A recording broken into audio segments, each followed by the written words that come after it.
Assalamualaikum Datuk Speaker, tadi Yang Berhormat Kota Baru menyatakan bahawa beliau mengambil tindakan ini di atas nasihat pakar. Yang Berhormat, tolong. Saya rayu kepada Yang Berhormat. Ya, kita jalankan aturan urusan mesyuarat dulu. Maaf ya. Yang Berhormat Menteri silakan. Bismillahirrahmanirrahim. Assalamualaikum warahmatullahi wabarakatuh dan salam sejahtera. Datuk Yang Dipertua, ahli-ahli yang berhormat serta seluruh rakyat Malaysia. Syukur kehadiran Allah Subhanahu Wa Taala kerana dengan izinnya saya diberi kesempatan untuk berdiri, bersua muka dan dapat bersama-sama dengan ahli yang berhormat semua. Mengikut perbahasan sepanjang 4 hari semasa sidang khas di Parlimen kali ini, saya dengan penuh rendah diri dan bertanggungjawab akan membentangkan langkah dan strategi bagi semua pakej-pakej rangsangan ekonomi yang telah diumumkan sebelum ini. Datuk Yang Dipertua, kira-kira 500 hari yang lalu, negara mula menguatkuasakan Perintah Kawalan Pergerakan susulan menularnya wabak COVID-19. Sejak itu, pelbagai episod dan pengajaran telah kita lalui. Peperangan ini bukanlah mudah. Musuh tidak statik, malah hari ini berubah menjadi lebih agresif. Kita telah hadapi setiap cabaran dengan cekal, merumuskan strategi untuk melindungi nyawa rakyat, mempertahankan ekonomi dengan izin to ensure the very survival of this nation. Demi memastikan negara kita tidak rebah tewas disebabkan pandemik ini. Maka respon kerajaan dalam peperangan mencabar ini adalah merumuskan tidak kurang dari 8 pakej stimulus ekonomi dan bantuan rakyat. Ditambah pula dengan belanjawan terbesar dalam sejarah negara iaitu belanjawan 2021 bernilai 322.5 bilion ringgit.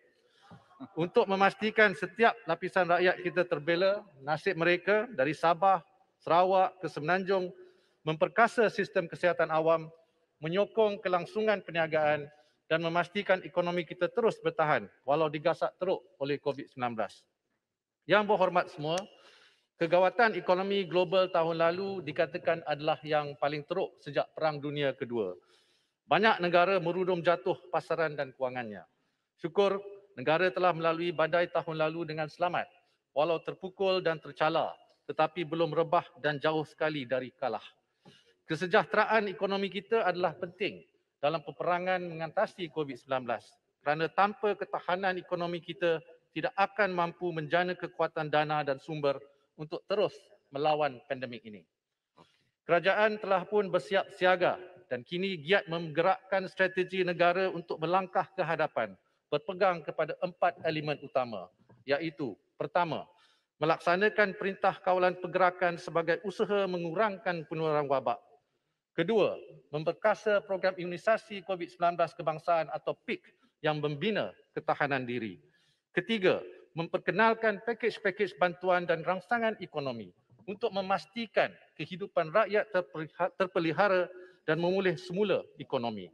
Dan keempat, memperkenalkan Pelan Pemulihan Negara atau PPN sebagai strategi peralihan keluar secara berfasa daripada krisis COVID-19. Penguatkuasaan PKP, program imunisasi dan pakej bantuan ini saling melengkapi satu sama lain. Saya ingin tegaskan, vaksinasi adalah kunci utama kejayaan kepada pemulihan negara. Seperti yang telah dijelaskan pada hari pertama sidang, Pelan Pemulihan Negara menggunakan pendekatan seluruh negara atau dengan izin whole of nation approach dalam menangani krisis wabak ini dengan mengembleng usaha semua pihak termasuk kerajaan negeri, sektor swasta, pertubuhan bukan kerajaan atau NGO, pakar-pakar malah kerjasama dengan parti-parti politik. Rakan-rakan sekerja saya, Yang Berhormat Menteri Kesihatan dan Yang Berhormat Menteri Sains, Teknologi dan Inovasi telah pun memberi penerangan mengenai aspek kesihatan dan program vaksinasi kebangsaan. Hari ini, saya pula akan memberi penerangan mengenai kesemua pakej rangsangan dan bantuan yang telah kerajaan melaksanakan setakat ini. Sehingga kini, kerajaan telah mengumumkan 8 pakej bantuan dan rangsangan ekonomi bernilai 530 bilion ringgit sejak wabak COVID-19 melanda negara. Pada tahun 2020 sahaja, pakej yang dilaksanakan bernilai 305 bilion ringgit atau 22.7% daripada KDNK. Ini merupakan antara kadar terbesar berbanding pakej-pakej rangsangan negara lain seperti Indonesia, Korea Selatan dan Amerika Syarikat. Saya akui, cabaran terbesar kita dalam menangani krisis ini ialah mengimbangi pelbagai keperluan dengan sumber kewangan negara yang terhad.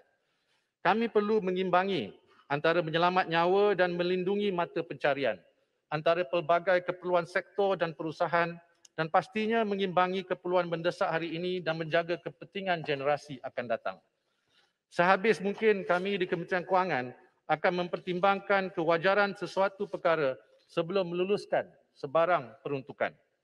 Kami akan cuba mencari penyelesaian yang paling optimum bagi krisis ini supaya masa depan negara tercinta ini terus terpelihara serta kedudukan ekonomi dan fiskal kerajaan masih stabil apabila kita keluar dari kancah krisis ini kelak, insya-Allah.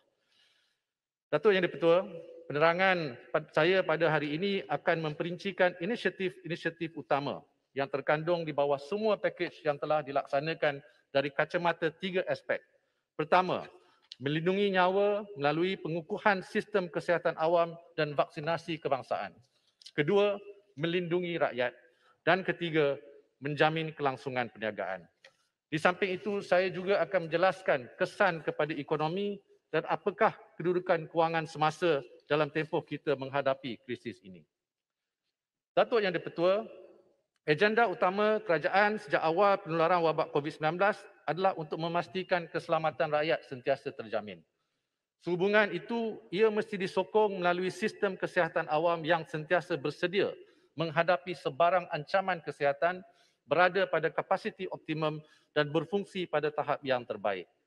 Untuk itu, Kementerian Kesihatan Malaysia, KKM, selaku institusi yang menerajui segenap aspek kesihatan awam telah dibekalkan peruntukan khas lebih 3.7 bilion ringgit khusus sebagai perbelanjaan berkaitan pandemik COVID-19, tidak termasuk perolehan vaksin. Antaranya, di bawah pakej prihatin sebanyak 1.6 bilion ringgit telah diperuntukkan. Di bawah belanjawan 2021 sebanyak 1.4 bilion ringgit. Manakala peruntukan tambahan lebih 500 juta ringgit telah dibuat bawah pakej permekasa tambahan.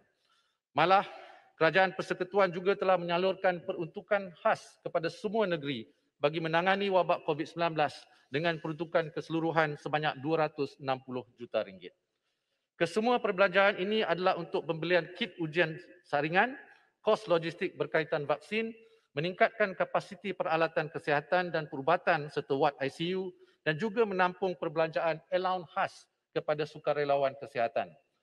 Sehubungan itu, kerajaan amat menghargai peranan petugas Barisan Hadapan Kesihatan ataupun frontliners yang terus berjuang memastikan operasi perkhidmatan kesihatan awam negara tidak lumpuh saat mengendalikan krisis ini.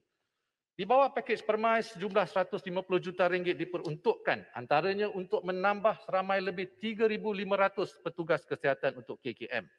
Kerajaan juga telah bersetuju memperuntukkan 1.2 bilion ringgit bagi melanjutkan tempoh perkhidmatan lebih 14,000 pegawai perubatan dan jururawat lantikan kontrak sedia ada. Di samping itu, kita juga melantik semula secara kontrak lebih 500 petugas kesihatan yang telah bersara wajib.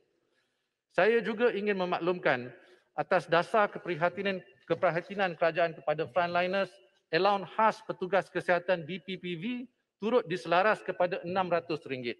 Secara keseluruhan, kerajaan telah memperuntukkan lebih 300 juta ringgit bagi tujuan ini. Kerajaan juga telah mengadakan kerjasama dengan institusi kesihatan swasta untuk menerima pesakit COVID-19 yang dipindahkan dari hospital awam.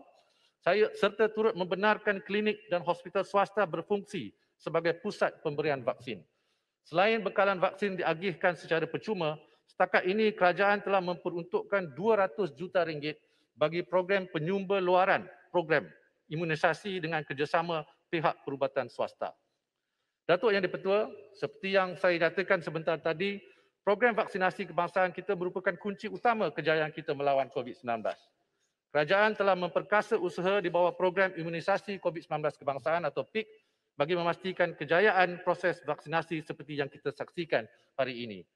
Secara puratanya, lebih 400,000 dos telah berjaya dilaksanakan setiap hari, malah kita pernah mencecah lebih 550,000 dos sehari dan peningkatan kadar vaksinasi ini adalah hasil kerjasama pelbagai pihak.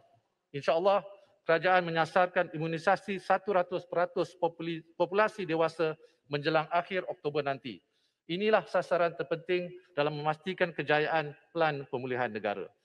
Dari segi perbelanjaan, kerajaan telah memperuntukkan 3.9 bilion ringgit bagi perolehan bekalan vaksin yang telah ditandatangani kontrak sebanyak 79.9 juta dos. Kita juga amat menghargai sumbangan sebanyak 2.9 juta dos vaksin dari negara Jepun, Amerika Syarikat, China dan United Kingdom. Berkenaan perolehan vaksin pula, baru semalam saya telah bertemu ahli-ahli jawatan kuasa kira-kira wang negara atau PAC untuk memberi penjelasan secara terperinci mengenai ketelusan proses perolehan vaksin COVID-19. Datuk Yang di-Pertua, aspek kedua dalam inisiatif utama pakej-pakej bantuan adalah melindungi rakyat. Kerajaan sama sekali tidak akan berkompromi mengenai kesejahteraan dan keselamatan rakyat. Suara dan keluhan rakyat terus didengari dan menjadi panduan kepada inisiatif pakej bantuan kerajaan. Golongan B40 dan gumpulan rentan sentiasa diberi tumpuan dalam semua pakej rangsangan kerajaan kerana merekalah yang paling terkesan daripada langkah penutupan ekonomi. Malah, impaknya turut dirasai golongan M40. Oleh itu, kerajaan perlu mengubah suai bantuan-bantuan yang diberikan mengikut keadaan dan golongan yang terkesan. Namun, kerajaan akan memastikan kumpulan rentan dan B40 tetap menerima bantuan yang lebih banyak secara berterusan. Di samping bantuan langsung yang diberikan melalui pakej-pakej yang dilaksanakan, mereka juga menikmati pelbagai subsidi barang keperluan, diskaun dan kemudahan lain. Saya mulakan dengan program bantuan tunai kepada rakyat yang merupakan antara inisiatif utama dan terbesar. Pada tahun lalu di bawah pakej Prihatin, kerajaan telah mengumumkan bantuan Prihatin Nasional atau BPN yang berjumlah 18 bilion ringgit yang memanfaatkan 11 juta penerima. Inilah bantuan tunai terbesar dalam sejarah negara. Buat pertama kalinya juga, kerajaan turut membantu isi rumah M40 yang turut terkesan dengan pelaksanaan PKP pada tahun lepas. Bantuan BPN telah banyak memberi kelegaan kepada rakyat. Malah ada juga yang menggunakannya sebagai modal untuk berniaga kecil-kecilan. Kini di bawah pakej pemulih, kerajaan terus membantu rakyat kumpulan B40 dan M40 melalui 3 lagi program bantuan tunai, iaitu bantuan prihatin rakyat, bantuan khas COVID-19 dan bantuan kehilangan pendapatan. Bayaran di dalam separuh kedua tahun 2021 di bawah ketiga-tiga program ini bernilai 10 bilion ringgit. InsyaAllah, setiap bulan mulai bulan Julai hinggalah Disember, bantuan kerajaan akan berterusan bagi mengurangkan kos sara hidup mereka. Izinkan saya memberi penjelasan seperti berikut. Pertama, Bantuan Prihatin Rakyat atau BPR merupakan sebuah inisiatif bantuan tunai dengan kadar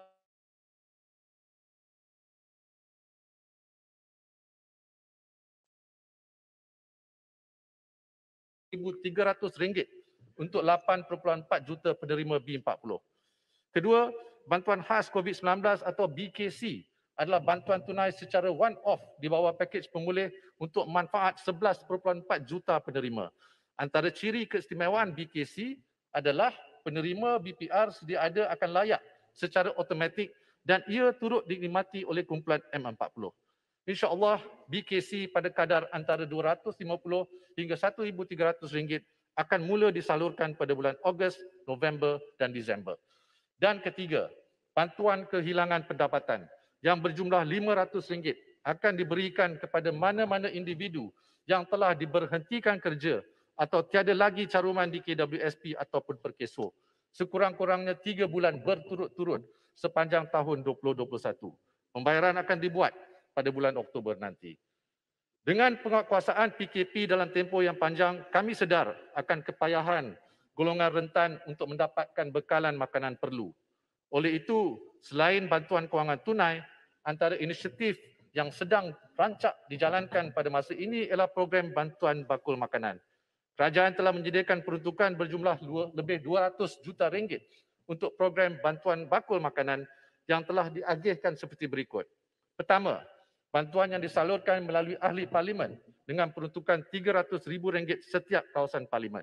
Di sini saya ingin mengucapkan tanda penghargaan kepada kebanyakan ahli yang berhormat yang turut menggunakan dana sendiri dan jentera masing-masing untuk mengedar bakul makanan kepada rakyat. Kedua, bantuan melibatkan kerjasama NGO yang dikawal selia oleh Jabatan Kebajikan Masyarakat.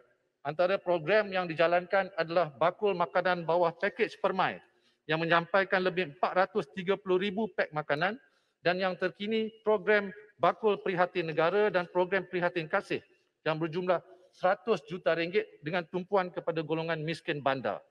Ketiga, bantuan melibatkan Jabatan Kemajuan Orang Asli atau JAKWA yang membantu menyediakan bakul makanan kepada lebih 50,000 isi rumah masyarakat orang asli. Kerajaan melihat program ini benar-benar dirasai dan dihargai oleh rakyat. Terdapat banyak permintaan supaya program seumpama ini dapat diteruskan dan kita sedia mempertimbangkan di masa terdekat ini. Datuk Yang di-Pertua, selain segmen rakyat yang terbesar di bawah kumpulan B40 dan M40, kerajaan juga membantu golongan sasar yang tertentu. Bagi golongan belia, kerajaan telah memperkenalkan program e-belia yang merupakan sebuah inisiatif kredit e-tunai bernilai RM150 untuk manfaat 2 juta belia. Di samping itu, sebuah skim pembiayaan pemerkasa belia telah disediakan melalui BSN dengan kadar serendah 3% bagi membolehkan belia mendapatkan pembiayaan sehingga RM50,000 sebagai modal untuk memulakan perniagaan. Seterusnya kepada adik-adik pelajar, bagi menyokong sesi PDPR yang dijalankan, kerajaan telah melaksanakan inisiatif jaringan prihatin bernilai RM3.5 bilion, di mana lebih 1 juta keluarga telah menerima manfaat sebanyak RM300 subsidi bagi pembelian peranti pintar dan hampir 1.5 juta menerima subsidi pelan data berjumlah RM180. Kerajaan juga bekerjasama dengan syarikat telekomunikasi telah bersetuju melanjutkan pemberian 1 GB data internet harian secara percuma sehingga 31 Disember 2021. Kita juga tidak lupakan golongan wanita dan ibu tunggal. Apakah pula bantuan yang mereka terima? Di sini saya ingin memberi sedikit gambaran mudah. Contohnya, seorang ibu tunggal yang berpendapatan di bawah RM1,200 dan telah kehilangan pekerjaan serta perlu menyara 2 orang anak. Hakikatnya, beliau layak menerima bantuan BPR, bakul makanan, allowance mencari pekerjaan, diskaun bil elektrik, bantuan JKM bagi kategori bantuan kanak-kanak keluarga miskin dan layak untuk mendapatkan kemudahan jaringan prihatin iaitu rebat RM300 bagi pembelian telefon. Dianggarkan ibu tunggal ini boleh mendapat bantuan berjumlah RM10,400 sehingga hujung tahun ini. Berikut pula adalah kumpulan pencari kerja dan pelatih. Di bawah Belanjawan 2021 iaitu program Penjana Kerjaya, kerajaan telah memperuntukkan RM2 bilion untuk inisiatif pengambilan pekerja. Kerajaan juga telah menubuhkan Majlis Pekerjaan Negara dengan sasaran mencipta 500,000 peluang pekerjaan dan penempatan latihan kemahiran melalui kerjasama strategik antara agensi kerajaan dan pemain industri. Setakat ini, gerak kerja di bawah Majlis Pekerjaan Negara telah menghasilkan hampir 320,000 peluang pekerjaan. Sehubungan itu, Short Term Employment Program atau MyStep mensasarkan 50,000 peluang pekerjaan secara kontrak di pelbagai kementerian dan agensi serta syarikat berkaitan kerajaan. Setakat 30 Jun 2021, seramai 39,300 orang atau bersamaan 79% telah berjaya mendapat pekerjaan melalui program MyStep yang menawarkan gaji antara RM1,400 hingga RM2,000 sebulan. Di bawah inisiatif Penjana Kerjaya 2.0, lebih 141,000 orang telah berjaya diambil kerja. Semasa pengumuman pakej pemulih, Penjana Kerjaya 3.0 telah diperkenalkan dengan beberapa penambahbaikan. Antaranya mengurangkan had kelayakan gaji bagi program Malaysianization dan pelonggaran tempoh kontrak penggajian bagi kategori pekerja berusia 50 tahun ke atas, golongan OKU dan juga bekas banduan. Tidak dilupakan dengan kumpulan tertentu seperti pemandu bas, pemandu taksi, imam, bilal, pengusaha kantin di sekolah, pengusaha tadika dan pengusaha pusat sukan juga turut menerima bantuan khas secara one-off antara RM500 hingga RM3,000. Ingin saya nyatakan untuk rakyat secara umumnya, kerajaan komited untuk terus memastikan rakyat Malaysia menikmati subsidi bahan api untuk pengisian petrol kenderaan, minyak masak dan tong gas LPG. Di samping layak menikmati diskaun bil elektrik selama 3 bulan melalui bulan ini sehingga September nanti. Malah ramai yang mungkin tidak sedar, kerajaan juga telah menurunkan kadar cukai pendapatan sebanyak 1 mata peratusan bagi individu M40 serta had pelepasan cukai pendapatan bagi gaya hidup dinaikkan kepada RM2,500 kepada RM3,000. Seterusnya, berkaitan program iCitra dan penangguhan 6 bulan moratorium pinjaman. InsyaAllah, bayaran pertama iCitra akan dikreditkan kepada akaun bank ahli pada Selasa hadapan, iaitu mulai 3 Ogos nanti. Ini dijangka memanfaatkan seramai 4 juta ahli KWSP, manakala bagi moratorium permohonan telah pun dibuka awal bulan ini. Saya ambil kesempatan ini untuk menyarankan sesiapa yang menghadapi sebarang masalah dalam mendapatkan moratorium pinjaman untuk menghubungi BNM Telelink atau mendapatkan khidmat nasihat daripada AKPK bagi menguruskan aliran tunai mereka. KWSP juga membuka hotline iCitra untuk membolehkan ahli KWSP mendapatkan sebarang penjelasan. Selain daripada moratorium pinjaman bank, pemegang polisi insurans dan takaful juga akan layak untuk menikmati manfaat daripada inisiatif penangguhan pembayaran premium insurans dan sumbangan takaful yang dilanjutkan sehingga 31 Disember 2021. Selain itu, tidak dilupakan, kerajaan juga melaksanakan penangguhan pinjaman pelajaran secara bersasar melibatkan JPA, MARA, PTPK dan PTPTN. Sebenarnya, Datuk Yang di-Pertua, banyak lagi bantuan-bantuan yang berbentuk tunai dan bukan kewangan yang telah disalurkan oleh kerajaan kepada rakyat sepanjang mengharungi pandemik COVID-19 ini. Di samping itu, terdapat juga bantuan-bantuan yang terus tersedia melalui kerajaan negeri dan pusat-pusat zakat negeri untuk dimanfaatkan rakyat yang memerlukan. Kerajaan terus berusaha untuk memastikan tiada golongan masyarakat tercicir seperti mana ungkapannya Amat Berhormat Perdana Menteri dengan izin, no one is left behind. Datuk Yang di-Pertua dan ahli-ahli yang berhormat, aspek ketiga berkaitan pakej bantuan adalah tentang kelangsungan perniagaan. Sejak dari awal lagi, bila pakej-pakej ini diumumkan, kerajaan tidak pernah meminggirkan mereka yang giat mencuburi arena perniagaan. Apatah lagi kini mereka sedang bergelut dengan kekangan aliran tunai akibat penutupan sektor-sektor ekonomi. Kerajaan sedar bahawa para usahawan mempunyai pelbagai komitmen seperti bil-bil, sewa dan gaji pekerja yang perlu dibayar. Oleh kerana itu, bantuan yang berterusan telah dan sedang dilaksanakan bagi menjamin kelangsungan dan melonjakkan kembali perniagaan mereka. Pengusaha mikro serta perusahaan kecil dan sederhana ataupun PKS merupakan sumber utama pendapatan rakyat dan tulang belakang kepada ekonomi negara.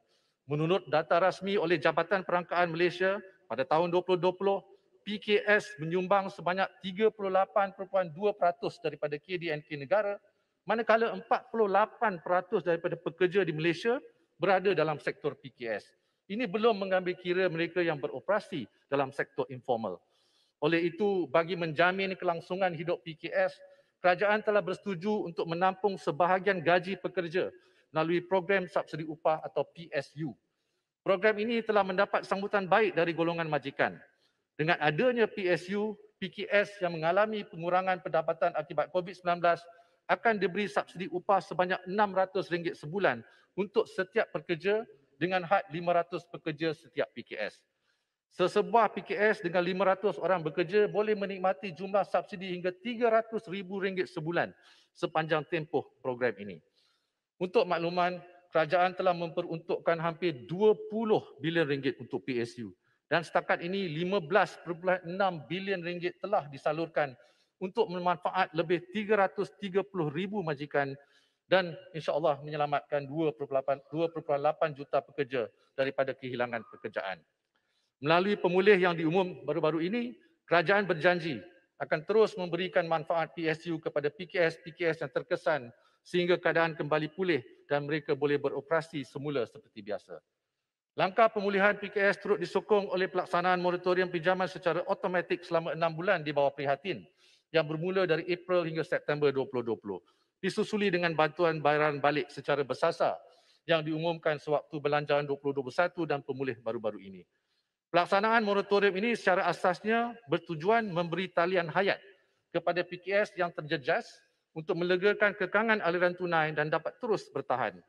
Bagi memberi gambaran yang lebih jelas mengenai nilai bantuan serta sokongan yang boleh dimanfaatkan oleh PKS di bawah pakej-pakej ini, izinkan saya memberi contoh manfaat yang diterima oleh sebuah syarikat pengedar peralatan sukan yang mempunyai 35 orang pekerja.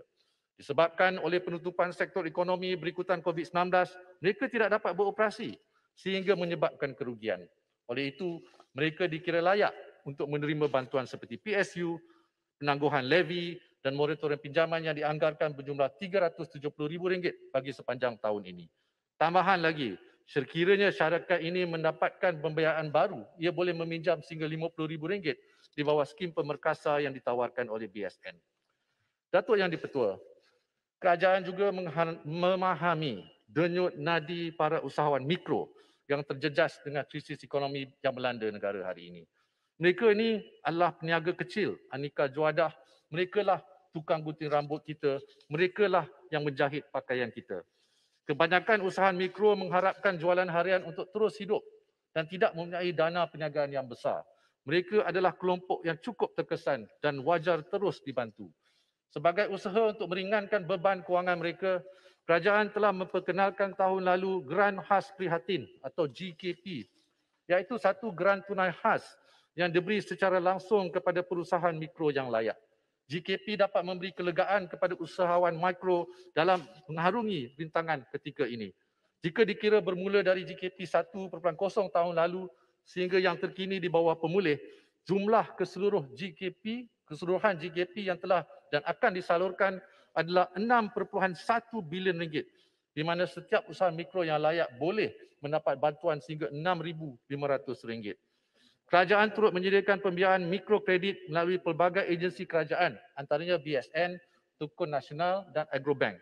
Kerajaan faham keperluan mendesak peniaga, maka telah sedaya upaya memudahkan prosedur permohonan dan kelulusan bagi setiap pemohon. Saya ingin berkongsi kisah sebuah usaha mikro yang menjalankan perniagaan gunting rambut dengan pekerja seramai 3 orang dan kini menyewa premis dimiliki MARA. Oleh kerana pelaksanaan PKP, mereka telah menanggung kerugian dan sedang berjuang untuk terus beroperasi. Pengusaha sebegini layak untuk menerima bantuan seperti PSU, GKP, penangguhan sewa premis serta moratorium pinjaman dengan nilai keseluruhan sehingga RM75,000 sepanjang tahun ini. Ini belum lagi mengambil kira skim pembiayaan mikrokredit yang layak dipohon oleh mereka. Selain daripada bantuan-bantuan kepada PKS dan usaha mikro yang disebutkan tadi, kerajaan juga menyediakan dana bantuan khas kepada sektor tertentu seperti pengusaha di sektor pelancongan, pertanian, pengangkutan dan beberapa lagi bagi membantu mereka untuk beroperasi semula setelah keadaan kembali pulih. Keputusan bagi melaksanakan bantuan khas ini dibuat memandangkan kumpulan PKS ini antara yang terjejas teruk setelah berbulan-bulan tidak dibenarkan beroperasi. Datuk Yang di-Pertua, seterusnya saya ingin menghuraikan mengenai prestasi ekonomi dan kedudukan semasa kewangan Kerajaan Persekutuan. Berikutan langkah penutupan ekonomi, KDNK negara telah menguncup sebanyak 5.6% tahun lalu. Malah, bukan hanya Malaysia yang terkesan, tetapi banyak negara lain seluruh dunia juga mengalami kemelesetan ekonomi. Seperti berapa contoh, Singapura yang berjunam 5.4%, United Kingdom mencatatkan pertumbuhan negatif 9.8%, Jepun negatif 4.7% dan Filipina negatif 9.6%. Namun setelah kita lebih memahami kesan wabak berkenaan, kita telah melaksanakan PKP yang lebih bersasar. Ini membolehkan aktiviti ekonomi terpilih untuk terus berjalan sekaligus memberi kelegaan untuk rakyat keluar mencari rezeki di samping mengurangkan tekanan ke atas beban kewangan kerajaan supaya dapat terus memberi bantuan. Dengan pelaksanaan PKP 3.0 baru-baru ini, negara telah mengalami kerugian KDNK sebanyak kira-kira RM1.1 bilion sehari, berbanding dengan kerugian sebanyak kira-kira RM2.4 bilion sehari sewaktu PKP penuh pada tahun Mac tahun lalu. Oleh itu, KDNK pada tahun 2021 dijangka mencatatkan pertumbuhan lebih rendah berbanding anggaran awal sebelum ini, iaitu antara 6 hingga 7.5%. Anggaran rasmi akan diumumkan pada bulan Ogos bersama laporan suku kedua KDNK nanti, di mana kesan PKP dan pelaksanaan PPN ke atas ekonomi pada separuh pertama tahun ini akan dapat dilihat sepenuhnya.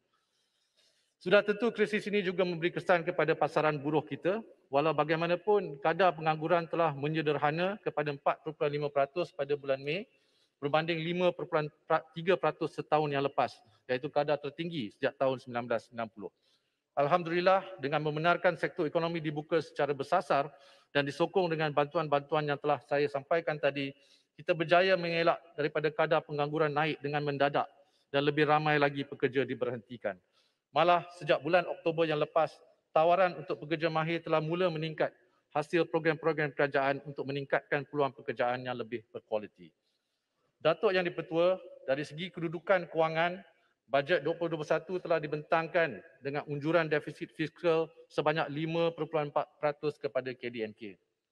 Setelah mengambil kira gelombang COVID-19 pada awal tahun 2021 serta pelaksanaan PPN fasa 1 sejak awal Jun, kerajaan telah melaksanakan pakej bantuan tambahan iaitu permai, pemerkasa tambahan dan pemulih.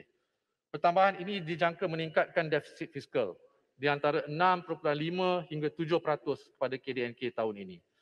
Saya ingin menekankan bahawa peningkatan ini bukanlah asing bagi negara kita.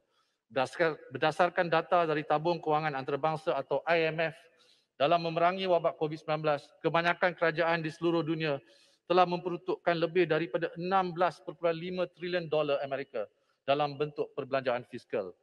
Ini telah menyebabkan purata defisit keseluruhan kepada KDNK untuk tahun ini akan mencecah 9.9% bagi negara baju, 7.1% bagi negara membangun dan 5.2% bagi negara berpendapatan rendah. Oleh itu, purata nisbah hutang kepada KDNK dunia juga dijangka meningkat sehingga 98.8% tahun ini. Bagi memastikan ketelusan perbelanjaan sepanjang krisis pandemik ini, Kumpulan Wang COVID atau KWC-19 telah ditubuhkan di bawah Akta 830 dan diluluskan oleh Parlimen pada tahun lalu. Peruntukan KWC-19 yang dibiayai oleh pinjaman kerajaan telah digunakan untuk perbelanjaan pakej-pakej bantuan serta perbelanjaan tambahan bagi menambah baik sektor kesihatan awam dan pelaksanaan PIK. Program-program kebajikan rakyat seperti subsidi upah, GKP, BPN, BPR dan sebagainya disalurkan melalui KWC-19. Setakat 30 Jun 2021, sejumlah 55 bilion ringgit telah dibelanjakan di mana 38 bilion ringgit dibelanjakan tahun lalu. Sehingga akhir tahun, Datuk Yang di-Pertua, sehingga akhir Jun tahun ini, paras hutang statutory telah pun mencecah 56.8%. Namun ia masih di bawah had statutory 60% KDNK yang dibenarkan. Dengan ruang fiskal yang terhad, kerajaan tiada pilihan selain mengoptimumkan sumber pembiayaan sedia ada melalui rasionalisasi perbelanjaan, peningkatan hasil daripada ekosistem kerajaan termasuk penggunaan dana akuan serta bersedia meningkatkan had ceiling KWC-19. Dalam masa yang sama, kerajaan bersedia melonggarkan peraturan had hutang untuk menyokong pelan pemulihan ekonomi berdasarkan kemampuan keberhutangan negara. Oleh itu, kerajaan akan mengusulkan di dalam Dewan Yang Mulia ini candangan pindaan tersebut pada penggal akan datang. Memandang ke hadapan, langkah-langkah bagi mengukuhkan kedudukan kewangan kerajaan, terutamanya langkah berkaitan hasil adalah amat penting demi memastikan kedudukan kewangan kerajaan kembali kukuh dan berdaya tahan dalam tempoh jangka sederhana dan panjang. Sebelum pandemik COVID-19 melanda negara, kita berada di atas lantasan pengukuhan fiskal yang konsisten sejak negara beralih keluar dari krisis kewangan global pada tahun 2009, di mana defisit kita dikurangkan dari 6.7% kepada 3.4% pada 2019, sebelum meningkat semula kepada 6.2% pada tahun lepas. Oleh itu, setelah ekonomi kembali pulih, kerajaan akan melaksanakan langkah konsolidasi dan pengukuhan kedudukan fiskal kerajaan termasuk meluaskan asas hasil, mengukuhkan pentadbiran dan pematuhan cukai serta meningkatkan kecekapan perbelanjaan bagi mengawal paras defisit fiskal negara. Pengenalan strategi hasil jangka sederhana merupakan salah satu langkah bagi memastikan kutipan hasil mampu membiayai perbelanjaan kerajaan. Selain itu, Akta Tanggungjawab Fiskal juga sedang digubal bagi menambah baik tadbir urus dan ketelusan dalam pengurusan fiskal negara. Namun, kerajaan memberi komitmen tidak akan memperkenalkan sebarang pembaruan fiskal selagi ekonomi belum stabil. Datuk Yang di-Pertua, seperti yang dibentangkan oleh Yang Amat Berhormat Perdana Menteri semasa sesi penerangan Pelan Pemulihan Negara tempoh hari, PPN merupakan strategi peralihan keluar dari krisis COVID-19 secara berfasa, teratur dan selamat. PPN mengambil pendekatan seluruh negara yang bersifat dinamik serta disokong oleh fakta-fakta sains dan penilaian indikator. Sebagai sebuah pelan yang berpandangan ke hadapan dan anjal, ia bertujuan untuk memastikan keseimbangan dalam usaha kita menyelamat nyawa, memastikan kelangsungan hidup rakyat dan memelihara kesejahteraan ekonomi. Sukacita saya ingin maklumkan di sini bahawa portal Pelan Pemulihan Negara telah pun dilancarkan pada hari Isnin lalu. Seluruh rakyat Malaysia kini boleh melayari laman web Sawang www.pelanpemulihanegara.gov.my yang akan memaparkan indikator-indikator terkini serta maklumat berkaitan PPN, manfaat pakej-pakej bantuan dan juga pelaksanaan SOP terkini. Seterusnya, kesinambungan PPN akan diadun dan disusuli dengan usaha pemulihan dan pemerkasaan melalui bajet 2022 dan rancangan Malaysia ke-12 yang bakal dibentangkan di hadapan semua ahli dewan serta seluruh rakyat Malaysia dalam masa beberapa bulan akan datang.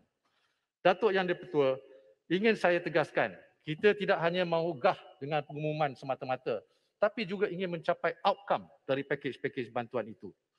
Oleh itu, sebagai bukti bahawa kerajaan serius dalam memastikan bantuan-bantuan ini segera sampai kepada rakyat, Agensi Pelaksanaan Ekonomi dan Koordinasi Strategik Nasional atau Laksana telah ditubuhkan di bawah Kementerian Kewangan. Laksana akan bertindak sebagai pemudah cara dan pemantau rapi pelaksanaan inisiatif serta bantuan yang diumumkan di bawah pakej-pakej rangsangan dan belanjawan negara. Laksana menyegera dan memantau pelaksanaan dengan mewujudkan koordinasi strategik dan bersepadu di antara 53 kementerian dan agensi bertujuan memudahkan tata cara, mengurangkan birokrasi serta membolehkan perkongsian data bagi melaksanakan semak silang maklumat penerima dan sebagainya. Alhamdulillah, berkat usaha ini kerajaan mampu bergerak dengan lebih pantas bagi membantu mereka yang terkesan. Bukan itu saja, Kementerian Kewangan juga telah menyediakan ruang yang luas kepada rakyat memberikan maklum balas melalui beberapa saluran seperti pusat panggilan dan portal manfaat belanjawan. Semua maklum balas akan dikaji supaya penyelesaian boleh dirumuskan untuk menyelesaikan isu yang timbul dan rakyat tidak terhenti daripada menerima bantuan. Kerajaan juga mendukung usaha bagi menjamin ketulusan pelaksanaan pakej-pakej rangsangan ini. Sehubungan itu, pihak laksana telah menghasilkan 63 naskah laporan laksana yang mempericikan status pelaksanaan pakej-pakej rangsangan dan penerangan isu-isu semasa yang relevan. Maklumat juga dibuat naik di akaun Facebook dan portal rasmi Kementerian Kewangan. Saya suka saya umumkan juga bahawa maklumat mengenai status penyaluran pakej-pakej ini boleh didapati melalui portal Kewangan Rakyat yang akan dilancarkan hari ini. Portal Kewangan Rakyat akan menjadi platform sehenti bagi mendapatkan maklumat-maklumat berkaitan penyaluran bantuan kepada rakyat dan perniagaan. Datuk Yang di-Pertua, kerajaan akui walaupun telah melaksanakan lebih 450 program dan inisiatif melalui pakej-pakej bantuan, masih terdapat ruang untuk penambahbaikan. Memandang ke hadapan, insya-Allah kami akan meneliti segala maklum balas, tuntutan dan permohonan yang diterima untuk dipertimbangkan lebih-lebih lagi dalam rangka bajet 2022 nanti.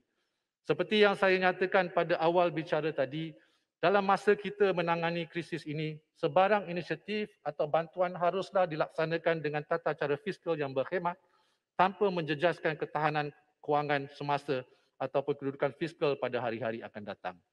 Namun apa yang pasti, kerajaan telah membuktikan dengan 8 pakej dalam masa hanya 15 bulan bahawa kita sentiasa mendengar dan sedia bertindak supaya rakyat dan ekonomi dapat terus bertahan dalam tempoh mencabar ini.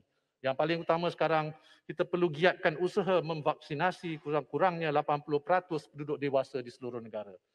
Saya pasti rakyat tidak mahu lagi menoleh ke belakang setelah terkurung untuk tempoh sekian lama. InsyaAllah tahun ini, once and for all, kita tamatkan segala duka durjana. Pelan Pemulihan Negara dengan tema Menang Bersama dirangka sebagai hala tuju peralihan keluar dari krisis ini secara segera, sistematik dan selamat.